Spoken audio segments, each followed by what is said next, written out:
Hi, welcome everyone to this Regroup Hour. It's wonderful to have you here. And as ever, I hope you found somewhere lovely to relax, settle in, to take a bit of time out that's just for you.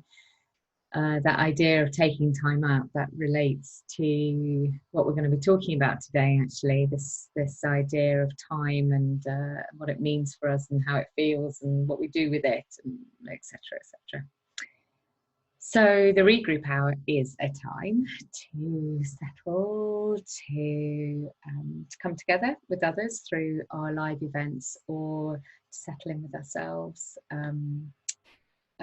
when it's these recorded sessions, and to enjoy some rest and relaxation and self-reflection, really. So I'm Henny.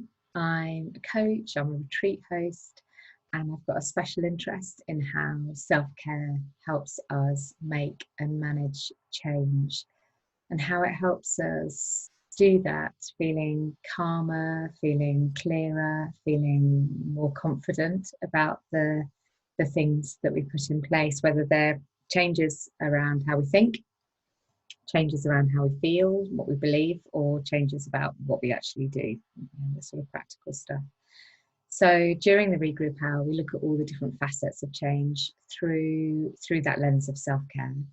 And the things that have all resonated with me personally on my own change journey, and the guests that I have are all people either that I've worked with myself, either who've supported me, or I've worked with as we support others, or they're people who have a particular experience of change which really resonates with what we're talking about. So they're always a mix of tools and discussion, but ideally, or not ideally, I suppose, they're all opportunities to take that step back and to reflect and just see, what does it bring up for you? What ideas, what thoughts does it bring up for you? Because I firmly believe that we all hold our own wisdom inside us. So whether that's working one-to-one with clients, or it's through the regroup retreats, I believe we all understand what our own best answer is and our own best way forward. And really, my job is just to hold the space, to create the space to help enable that, help enable my my clients to access their own best answer. So these sessions, these regroup hours, they're really a time to regroup with ourselves, and settle into whatever this time brings. So, coming on to the session today, this idea of time, as we've come through lockdown, and obviously still in it really, but as we come through this incredible experience that we've all had through the impact of COVID-19 globally, time has been a topic of conversation with a number of, certainly of my friends, but also with clients as well. This sense of the elasticity of it. For me, it's been a bit like a concertina, kind of like wow. I haven't really been able to get a grip on many of the anchor points that perhaps I had in the past. And so time has felt very elastic for me.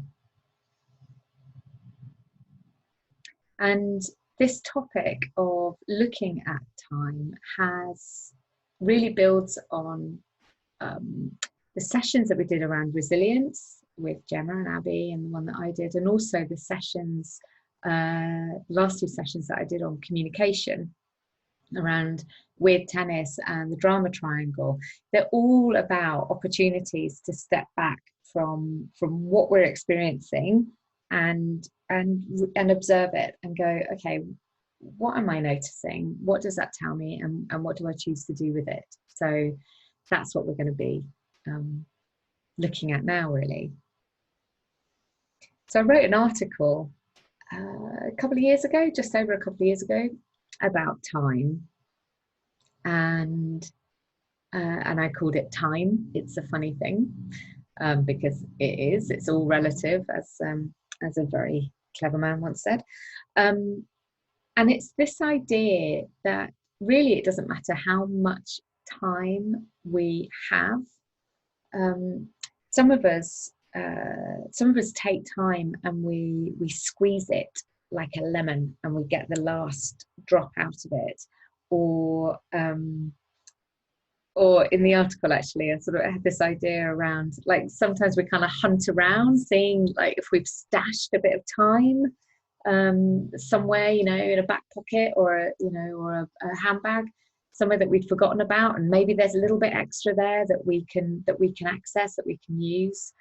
And then at other times, or for others of us, time can feel like trying to push thick treacle through a fine meshed sieve.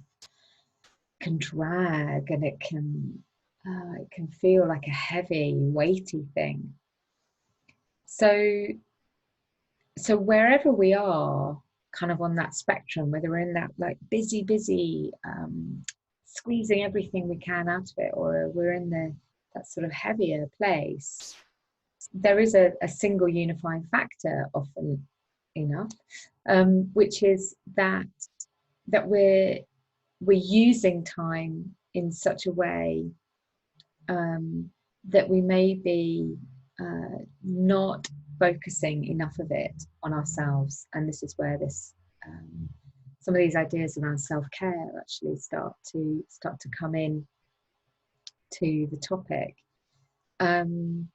So we're often not focusing enough of our time on ourselves and truly nourishing what it is that we most need.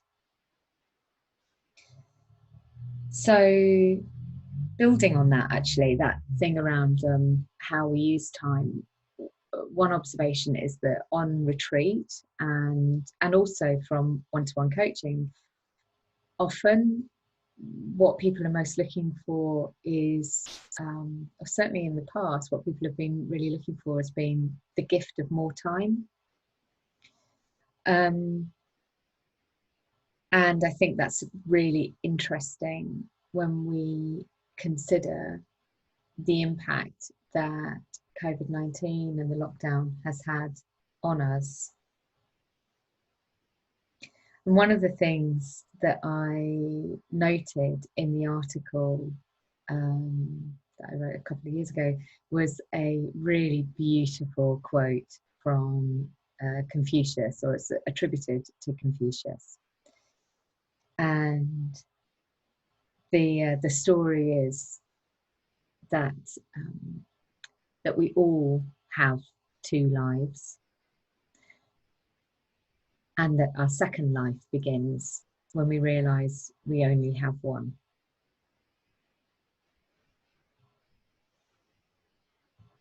And when I first heard that, kind of came into my solar plexus, I think, to sort of like, landed there, this idea that we all have two lives, but the second one only starts when we realize we only have one. And that led me to reflect on whether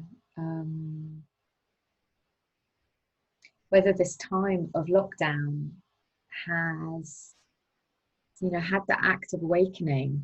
That's been a word that many people have talked about as they've talked about lockdown, to sort of force us to stop, force us to take stock, to reflect, to change patterns that we've perhaps been in, a little bit like a hamster wheel, and that kind of enforced slowing down may well have instigated this sort of sense of this second life, and an opportunity to reflect more deeply and to make other choices, or to look at what options we have and then choose from there. So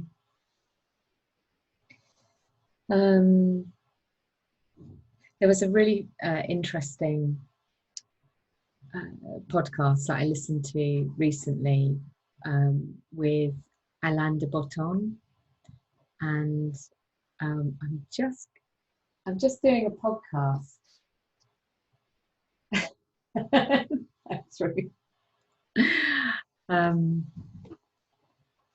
So that's real life.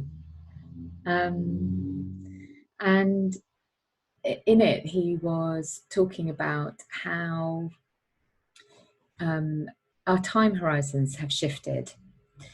And what he was saying is that during lockdown, and this is my interpretation, so when you listen, if you listen to him talking about it, it may be slightly different from what I say, but essentially, when we're in this this sort of place where that kind of lockdown place, our time horizon has come much closer to us. Ordinarily, we're in the habit of planning, years ahead, particularly sort of depending upon our age.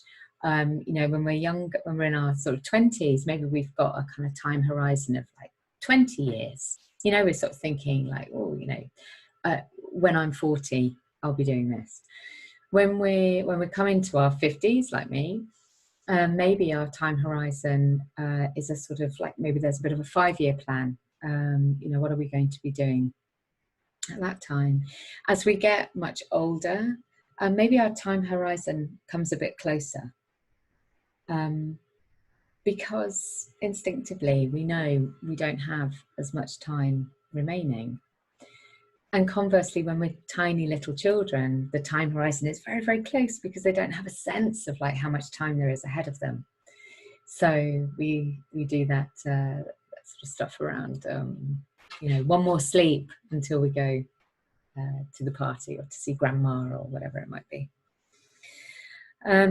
So this idea of our time horizon having shifted, because we've been, for the last several weeks, we've been in a place where we haven't been able to plan, because we haven't known what the future would hold. Our time horizon came very close to us. And so therefore, for many of us, we became much more conscious of what was happening in nature. We noticed the leaves sort of unfurling. We noticed buds opening. We noticed the trees greening with foliage. And it's this sort of place where we're much more present in the now. So one of the things this sparks for me is what happens as we start to move out of lockdown. What happens with how we see the world? What happens with how we view time? And that then was prodded, that idea was then prodded earlier today, talking with a friend who asked the question, what happens if we slow down?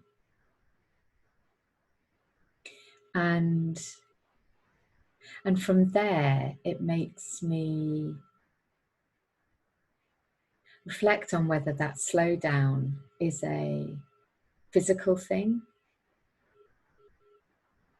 or is a psychological thing. And it also prompts some other questions as well. Things that may be useful to reflect on. So, what happened to time for you during lockdown? Did you notice a shift into new patterns? Or did you notice the showing up of old patterns. Maybe there was a shift at the beginning, but then the old patterns started to reappear. So if you think about working patterns, even though one of the things I've observed is, even so though people may not have been commuting, they may well have started like stuffing their time more with additional Zoom calls, for example. Or for others, maybe their morning routine became a little bit more relaxed, and they would have kind of coffee sitting outside, particularly because the weather's been so beautiful as well. So what happened for you? What happened to time for you over the last few weeks? And just taking a little step back and observing that.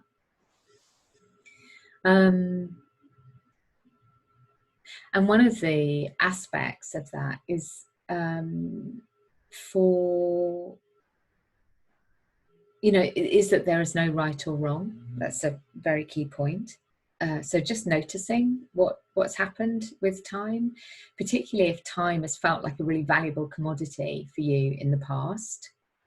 How has lockdown impacted your relationship with time? Remembering it's all relative. I think one of the things that certainly a lot of us have noticed is the flurry of online courses and online events, and I'm very conscious of the fact that obviously this is kind of one of those.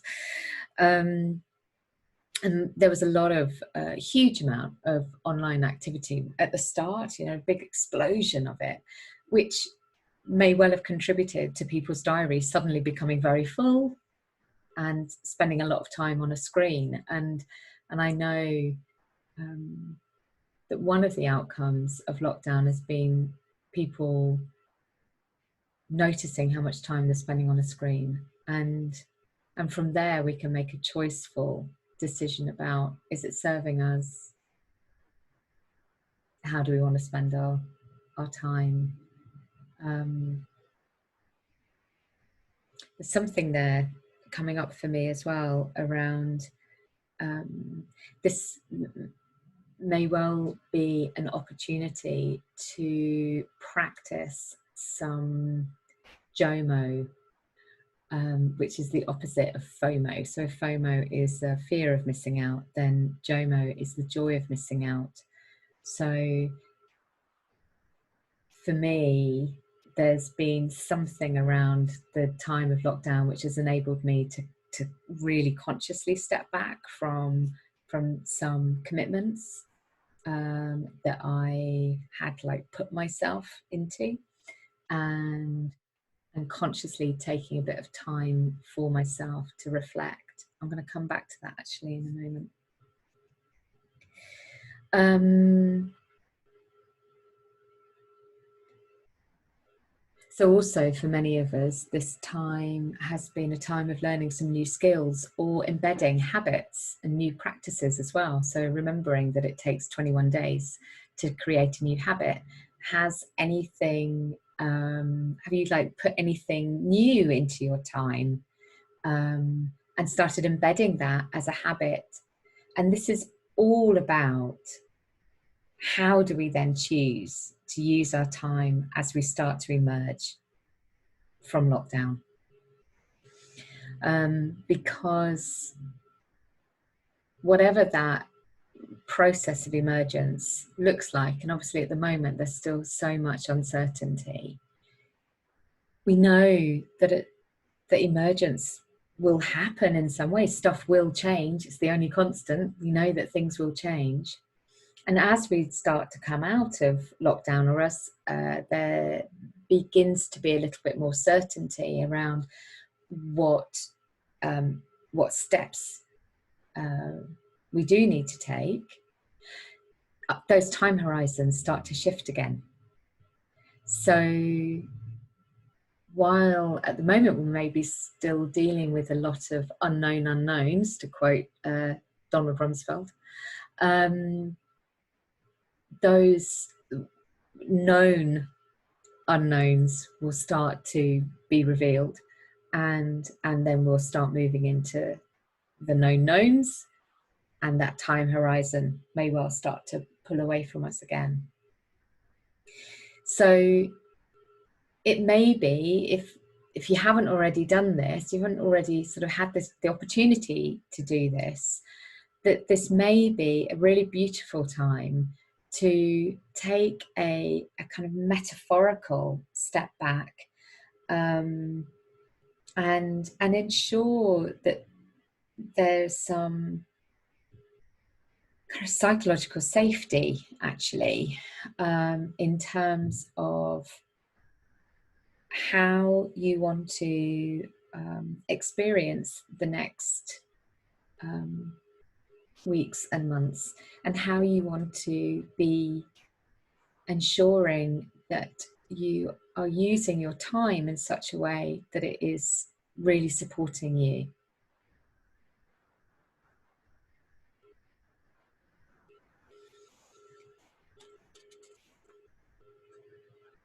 And also, many of us may not feel ready to enter back into society yet. You know, we may need to really listen to what makes us feel most comfortable, and honour our experience as well. This is something actually we're going to touch on in a live Regroup Hour in a couple of weeks' time, actually, with Emmanuel Passes, who is an amazing teacher who I've worked with for the last couple of years. And we're going to be looking at how our energy flow between us coming out of us and the energy that we receive, how that helps us, how there are tools and practices we can use that help us manage that energy flow, in order that we can maintain this kind of still, calm point inside us. So a tool that may help us right now to maintain this reflection, and to really respect what it is that we want to be doing with our time, and also what is it that we want to take from this time that we have had over the past few weeks. What of that do we wish to take with us as we move forward, and which aspects of it do we just say thank you to ourselves for that having been part of our lockdown experience, and we're going to leave it there. And I say the thank you because even if it's been an experience that we haven't enjoyed, an experience that we found very sort of anxious, experience that's, even if it's been something that's been very full of anxiety and fear for us, just recognizing that and saying, okay, I see that was my experience, and I want to honor that, but I don't want to bring that with me as I move forward. There's some stuff in there that starts getting quite deep. So if your experience of lockdown has been has had this sort of thread of fear or anxiety running through it, you may want to either pick up with me or pick up with someone else who can support you in how you navigate this next bit, and as you leave the time of lockdown. But if you're in a place where you feel, okay, I'm sort of settled, but I'm curious about what comes next, then a useful tool that may help you is just to ask yourself a series of questions, and I'll run through what they are, and I'll also include them in the notes from the session. And it's been really interesting talking with a number of people over the last few days, how I have noted so many of us are in this place of reflection about what is it that we want to take with us out of this time. What is it that we want going forward? So quite a lot of work around visioning and establishing, you know, a lot of stuff changed. What do I now want to come next? And what choices have I got, and what actions can I take to enable that? So this is a time of choice.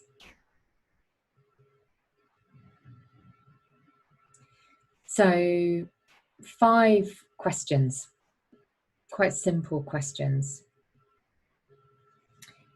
What do you want? And that might look like a whole range of things. So write them all down, maybe on Post-its, maybe on a spidergram. What do you want? What has helped you get to this place where you're identifying what you want? So what's the stuff from the past that's equipped you? They may be things you've learned, people you've known, experiences that you've had, thought processes that you've disrupted and gained insight from them. So what has helped you get to this place? Thirdly, who are your advocates? Who are your cheerleaders? Who are the experts who will support you and help you, either with making the changes that you identify, or identifying the options that you have around the changes that you might wish to make? So who are your advocates, cheerleaders? Who are the people who will have your back and support you? Sometimes they're not the really obvious ones, sometimes they are. So just reflecting on that can be really useful. And I think another note about this tool, this reflection process, is it may not be something that you do in one sitting. You know, it might well be something that you come back to a few times and refine it and hone it.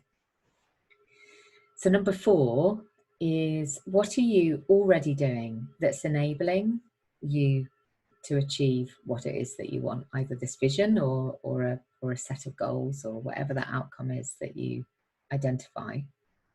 So what are you already doing that's enabling that? And what are you doing that isn't enabling it?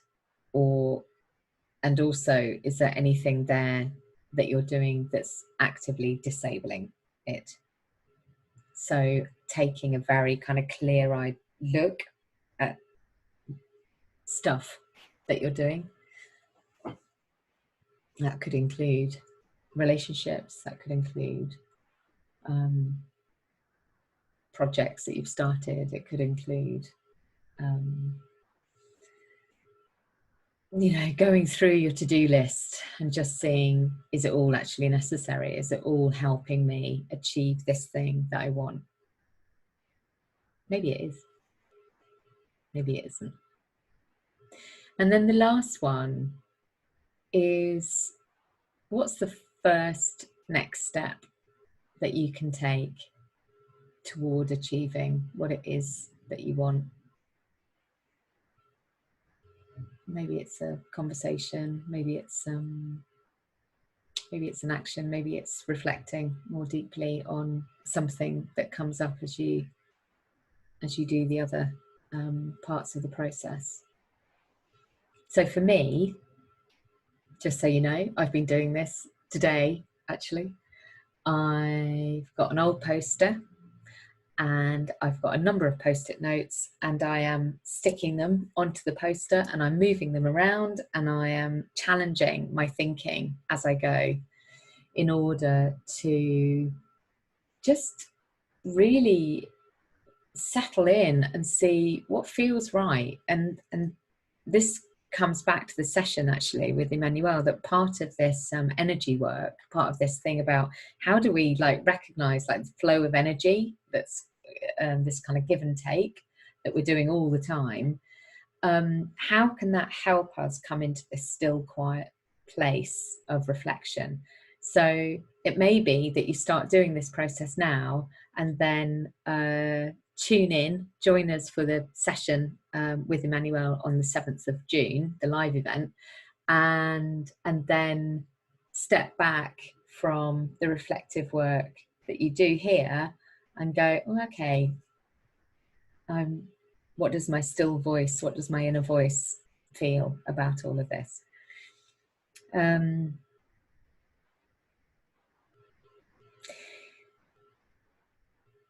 So there's work here that we can all do to reflect on, to explore what we want. And time is a factor in all of that. Because when I think about the thing that so many people say to me is that what they most need is more time. The question really is, how do we create it? What steps can we take to create that time for ourselves, to not stuff it full? My mother told me once that she was a teacher, that the headmaster at her favourite school where she worked for several years once said to her, whenever you need something done, always ask the busiest person that you know. Now, that probably worked for him to get things done, but it's also a bit of insight into what happens when we go into that very busy frame of mind, is that we just keep stuffing it full. And actually, huge part of what today's session has all been about really is about how do we consciously take the time to step back and to reflect and to think, what will best serve me and how can I best look after myself? And that's all about self-care. So that's it for today. Thank you so much for listening in again. I'm going to close actually in a moment with a My Darling Girl. I wasn't really sure which one to read, and I picked out two, so I will decide in the moment when I look at them. And obviously, if this has touched on areas that you want to reflect on further, or you just like a bit of extra support on, or just want to share some thoughts, then you can always contact me. And if there's something which is a very sort of specific kind of area, you can always have like one-to-one coaching sessions with me, either like just as a one-off. It doesn't have to be a full series, although obviously they're really useful. And of course, we're still running the Change Flow retreats as well, and they touch on many of these themes. So the next one that we've got, and I can't remember the date, but I will include it in the notes, is on compassionate resilience, which is something that's been a bit of a theme during lockdown, actually, during this whole time. So the Regroup retreats, they're just gorgeous. We hold them virtually now. They're half-day online retreats, and it's really an opportunity to create a sanctuary in your own home and provide all the guidance around that, and to explore these ideas around self-awareness, but on a much deeper level with a much smaller group, all wrapped in self-care, and obviously in your own home as well, which is lovely because it means you don't have to go anywhere afterwards. You can just snuggle up, hopefully. And just before I finish, if you're not already part of our private Facebook group, which is Regroup with Friends, then do come and join. I share thoughts, ideas, things that I find interesting, bits and pieces, and I'm going to start doing some more sort of self-care, like mini live sessions on there as well. So be lovely to see you there if you fancy coming and joining us. So, which one am I going to read?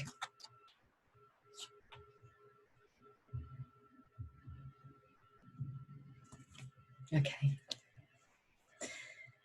So, as I prepare to read the My Darling Girl, the invitation is just to settle in a little more deeply.